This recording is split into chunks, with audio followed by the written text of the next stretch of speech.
morning. Today we are discussing Civics Chapter 4, Working of Institution.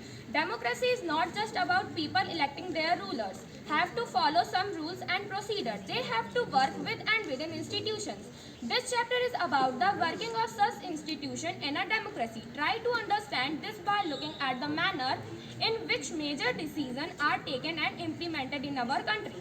We also look at how disputes regarding this decision are resolved. In this process, we come across three institutions that play a key role in major decisions: legislature, executive and judiciary.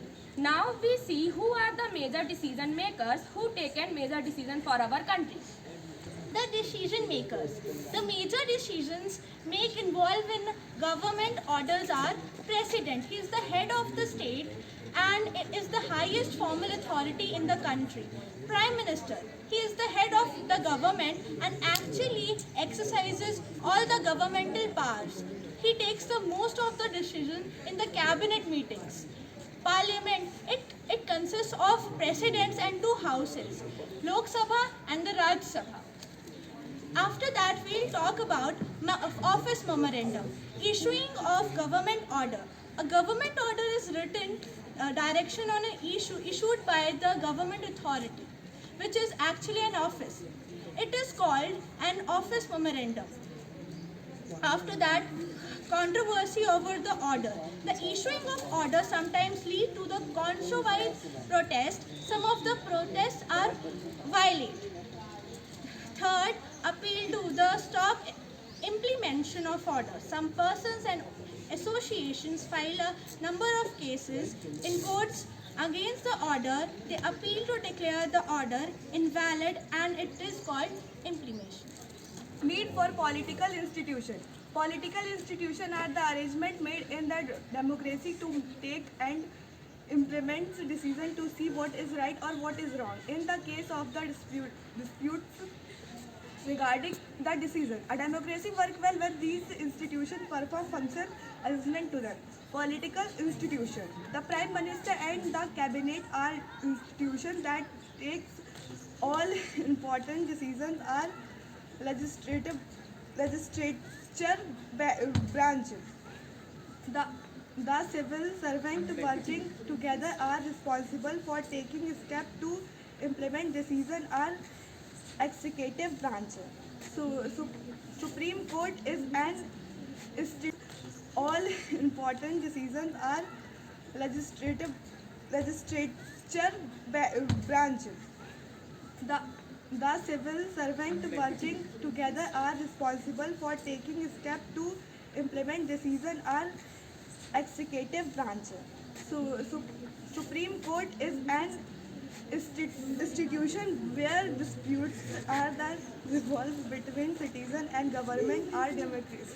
Judiciary branch. It is Parliament that I will tell you. Parliament played a very important role in making laws for our country. An assembly of elected or representatives exercise supreme political authority on behalf of the people is called Parliament. At state level, it is called legislature or legislative assembly. Decision can be implemented only after the approval by the Parliament. We need Parliament due to following reasons. Parliament is the final authority making new laws and changing existing laws. Those who run the government can take decisions only as long as they enjoy support of the Parliament. Parliament control all the money that government has. Political executive.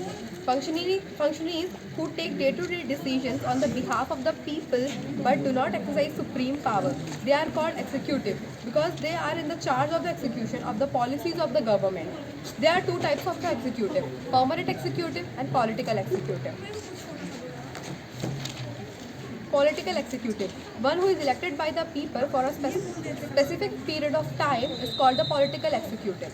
It exercises more power than permanent executive. They take all the final decisions. Political leaders who take big decisions fall in this category. It exercises more power because it elected by the people, and in democracy the will of the people is supreme. They are answerable to the people for all the consequences of the decision. They decide the overall framework and objectives in which decision on policy should be made. Permanent executive. Those who are appointed on a long-term basis called permanent executive or civil service. who work in civil service are called civil servants. They are and remain in office when the political leaders changes. These officers work under political executive and assist them in day-to-day administration. They are more educated and have more expert knowledge of the subject. They give in advices to the ministers in the policies decision. President. The President is the head of the state. The President supervises the overall functioning of all the political institutions in the country. Appointment of the President. The President of India is elected indirectly by an electoral college. The electoral college consists of Member of Parliament, MPs, Member of Legislative Assembly, MLAs, and Member of Union Territory of Delhi and Puducherry. A candidate standing for President's post has to get a majority of votes to win the election. The President can never claim the kind of popular mandate like the Prime Minister because the Prime Minister is directly elected through popular election. This ensures that President remains only a nominal executive. Powers of President. All the laws and major policy decisions of the government are issued in President's name. All major appointments are made in the name of the President. Appointments like the judges of the Supreme Court and High Courts, Chief Justice of India, governors, election commissioners, ambassador to other countries, etc. The President is the Supreme Commander of the Defence Force of India. Limitations of the powers of the President. The President exercises all the powers only on the advice of the Council of Ministers. A bill passed by the Parliament becomes a law only after the President gives approach to it. If the President wants, she can delay this for some time and send the bill back to the Parliament for reconsideration. However, if the Parliament passes the bill again, she has to sign it. The next and the last topic is the judiciary. It refers to an institution empowered to administer justice and provide a mechanism for the resolution of legal disputes.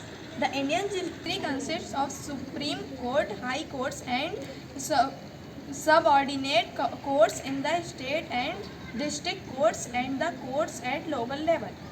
The Supreme Court can take up any decision between citizen of the country, citizen and government, two or more state governments at the union and state level. Independence of judiciary. It means that the judiciary is not under the control of executive. The appointment of judges of Supreme Court and High Court as follows. Senior judges of Supreme Court select the new judges for the Supreme Court and the High Court. Supreme Court is usually appointed as the Chief Justice.